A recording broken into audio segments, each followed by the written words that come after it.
Good morning. Just wanted to show off my new Tasacosa Tidioute GEC number 83 traditional. And you'll hear my bird in the background. You hear him up there. It's like hearing double voices. I'm talking and he's talking over me. I got a parrot on my shoulder. He's African gray. And there he is, Mr. Bobo with the red tail. He tries to step over thing. He's a little clumsy. Anyway, so yeah, good morning. I'm distracted by these things. So you'll hear double voices sometimes because he likes to chatter when I chatter.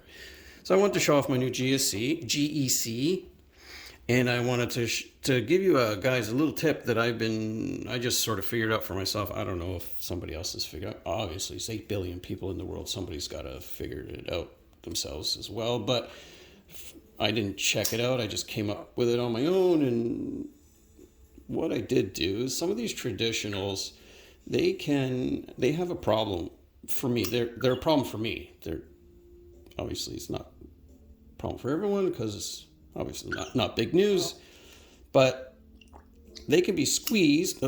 They can be squeezed into their handles, causing the edge of the blade to make contact with the inside of the knife and causing, edge damage. And I don't mind if you got to damage it on something you need to damage it on, but I like to preserve my edges, and I hate unnecessary damage, and that's really unnecessary damage. So what I did do was I lined the inside of the knife, and I don't know if you could tell, bad lighting for that, I'm sorry. But I lined the inside of the knife. You can sort of see that shadow there, right in this zone here. And there's going to be another one right here. Bad lighting, sorry guys. But there's another one right here. And what I did do is I cut strips of this lid, another one of course, into these, right? And I placed them inside here, but you gotta finagle with the size so that they fit in there pressure fit style. So now, no damage. You can do that all day and it's not gonna damage it. If you lose one of those strips, put another one. If you damage one of those strips, put another one. They're easy to do and free. Well, kind of free. You already paid for the bottle. So some traditionals don't do that. Like this case, you can push on it all day. It's just the way that it's constructed. They just don't do that. So you can snap on them all day, and they're not going to bounce off the bottom. And I hate that. Unfortunately, this also does the bounce.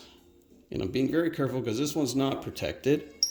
So I'm not making contact. I'm just stopping before it makes contact because I don't want to do that. But it does that. You can do that. So what I did was I cut this out for the GEC, and there is a hump right here where it pivots on the lock, where the lock pivots. So you just sort of plop it in there, and then you take a piece of wood or something and just press it down in there. Press fit, because I had to play with it enough to make sure that it press fits in there.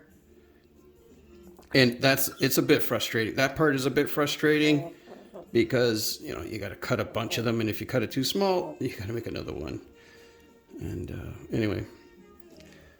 So yeah, now you can close it down and, oops, I didn't push it in far enough.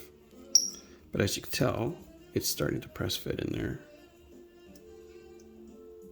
Oh, it turned sideways on me.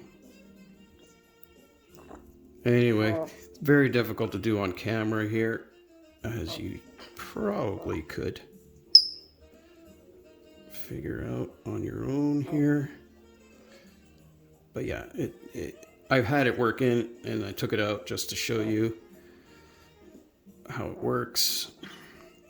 There you go. It's all the way down now, and I could do this.